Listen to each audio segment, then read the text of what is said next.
اما بعد فاعوذ باللہ من الشیطان الرجیم بسم اللہ الرحمن الرحیم واقیموا الصلاة وآتوا الزکاة وما تقدموا لأنفسکم من خیر تجدوه عند اللہ ان اللہ بما تعملون بصیر صدق اللہ العظیم وصدق رسولہ النبی الأمی الکریم ونحن على ذلك لمن الشاہدین والشاکرین والحمد للہ رب العالمین۔ نماز کے آداب میں سے ایک ادب کہ شلوار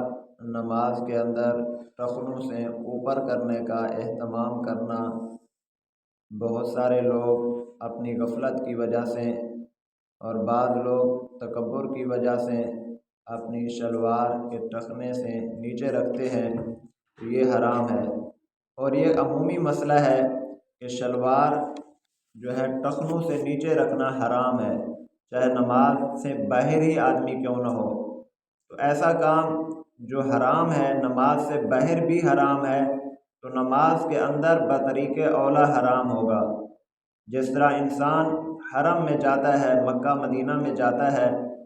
تو اس وقت اللہ رب العزت کی طرف سے خصوصی ہدایت ہوتی ہے بندے کو۔ الحج اشہر معلومات فمن فرض فیہن الحج فلا رفث ولا فسوق ولا جدال فی الحج، کہ جب حج عمرے کے لیے جاؤ تو وہاں جا کر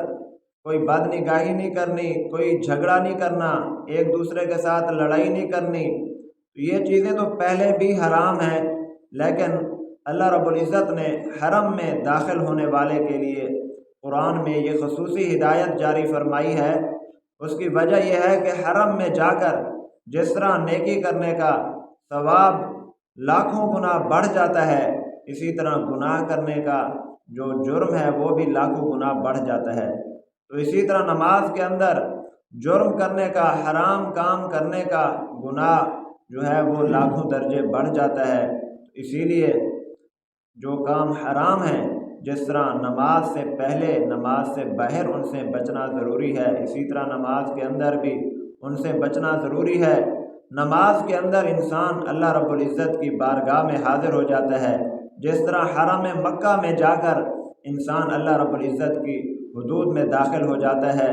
اسی لیے حرم کی حدود میں داخل جب انسان ہوتا ہے تو وہاں ایک بورڈ لگا ہوتا ہے کہ یہاں غیر مسلم لوگوں کا داخل ہونا منع ہے۔ آگے اللہ رب العزت کی حدود ہیں، حرم کی حدود ہیں، محترم جگہ ہے۔ تو اسی طرح نماز کے اندر بھی انسان اللہ رب العزت کے حرم میں چلا جاتا ہے۔ اور اسی طرح نماز کے آداب میں سے ہے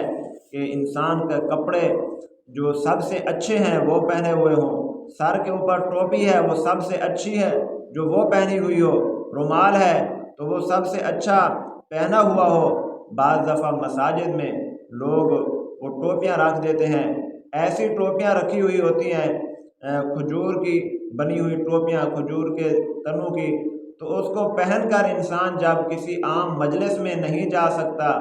بازار میں جانے سے اس کو پہن کر بازار میں جانے میں شرم محسوس کرتا ہے، تو نماز کے اندر ایسی ٹوپی پہننا، ایسے رومال پہننا جو ہے وہ نماز کے اندر بھی مکروہ ہے۔ کیونکہ ایک مسلمان کی شان اور عظمت یہ ہے کہ اس کے سر کے اوپر ٹوپی اور پگڑی ہو اور صاف ستھری ہو، یہ مسلمان کی شان ہے، امامہ مسلمان کی علامت ہے، پگڑی اور ٹوپی مسلمان کی علامت ہے۔ ننگے سر بازار جانا، ننگے سر نماز میں آنا، یہ انگریز کا طریقہ ہے جو اس نے برے صغیر میں پھیلایا تھا۔ مسلمان آج بھی جو ایسے علاقے جہاں مسلمانوں کے رسم و رواج باقی ہیں، خیبر پختونخوا ہو گیا، اور اسی طرح کئی علاقے ہیں جہاں پر مسلمان چاہے کتنی ہی گرمی ہو ٹوپی اور پگڑی سر کے اوپر رکھتے ہیں، تو یہ مسلمانوں کی شناخت ہے۔ تو نماز کے اندر اس کی اہمیت اور زیادہ بڑھ جاتی ہے کہ نماز کے اندر تو لازمی طور پر سر ڈھکا ہونا چاہیے اور ٹوپی اور پگڑی بھی صاف ستھری ہونی چاہیے۔ اور اسی طرح نماز کے آداب میں سے ہے کہ انسان پیشاب پخانے کی جو حاجت ہے اس سے فارغ ہو کر نماز میں آئے، تاکہ نماز جب پڑھے تو انسان کا دل اور دماغ خالصتاً صرف اللہ رب العزت کی طرف متوجہ ہو۔ کھانا کھا کر نماز پڑھے، اسی طرح قضائے حاجت کے بعد نماز پڑھے، اور علماء کرام نے کتابوں کے اندر یہاں تک لکھا ہے اگر کسی کو پیشاب پخانے کی حاجت ہے، اسی صورتحال میں نماز پڑھنے چلا گیا کہ جلدی جلدی چلو نماز پڑھ لیں پھر پیشاب کر لیں گے، تو ایسی صورتحال میں نماز پڑھنا مکروہ تحریمی ہے، کیونکہ اس کا دل دماغ نماز کے اندر نہیں لگے گا۔ تو ان تمام حاجات سے فارغ ہو کر انسان کو نماز پڑھنی چاہیے۔ اسی طرح نماز کے آداب میں سے ادب ہے کہ بعض دفعہ انسان گھر نماز پڑھتا ہے کسی کمرے میں، تو وہاں تصاویر اور مورتیاں جو ہیں لگی ہوئی ہوں، نقش و نگار بنے ہوئے ہوں، جاندار کی تصویر ہو وہاں پر، تو وہاں پر بھی نماز مکروہ ہو جاتی ہے۔ تو اسی طرح نماز کے اندر جب انسان کھڑا ہو تو سامنے کوئی تصویر اور کوئی اس طرح کی مورتی نہ ہو،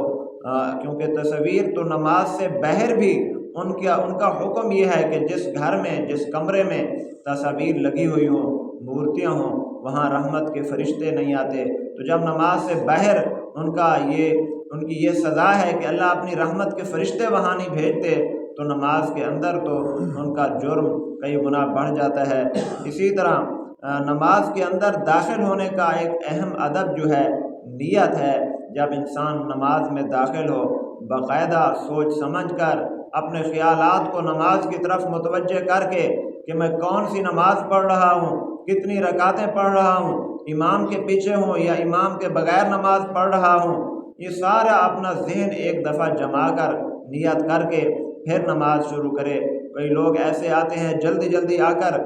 کسی سے بات کرتے ہوئے آ کے نماز کے رکوع میں شامل ہو جاتے ہیں، تو اس طرح نہیں کرنا چاہیے۔ نیت نماز کے لیے شرط ہے، اور بعض باتیں تو ایسی ہیں کہ وہاں جن کا وجود ہی نیت پر ہے، جیسے انسان عمرہ کرنے جاتا ہے، تو جب انسان عمرہ کرنے جاتا ہے تو اس کی بنیاد ہی نیت ہے کہ جب انسان احرام باندھ لے،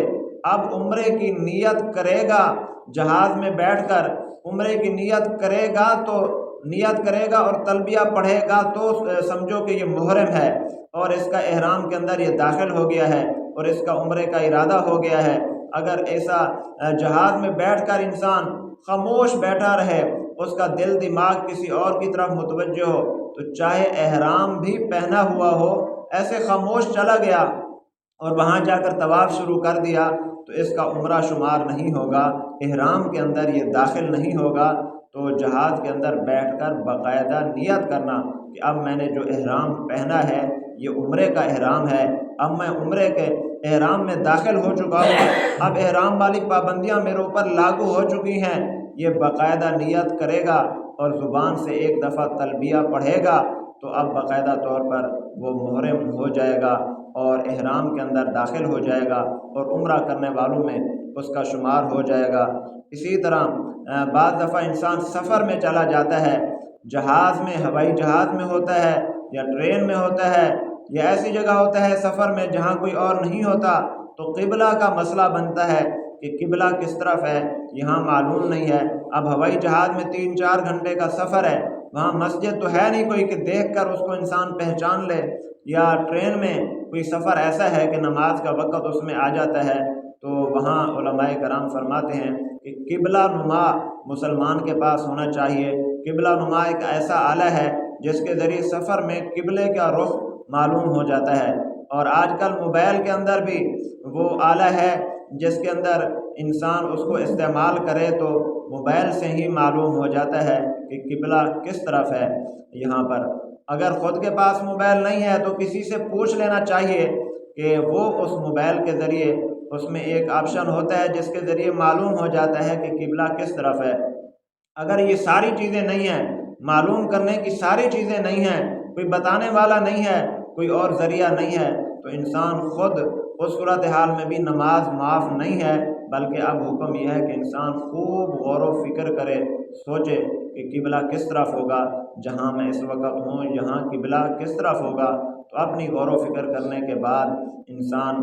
اس طرف منہ کر کے نماز پڑھ لے۔ اللہ رب العزت سے دعا ہے کہ اللہ تعالیٰ ان آداب کے ساتھ ہمیں نماز پڑھنے کی توفیق نصیب فرمائے۔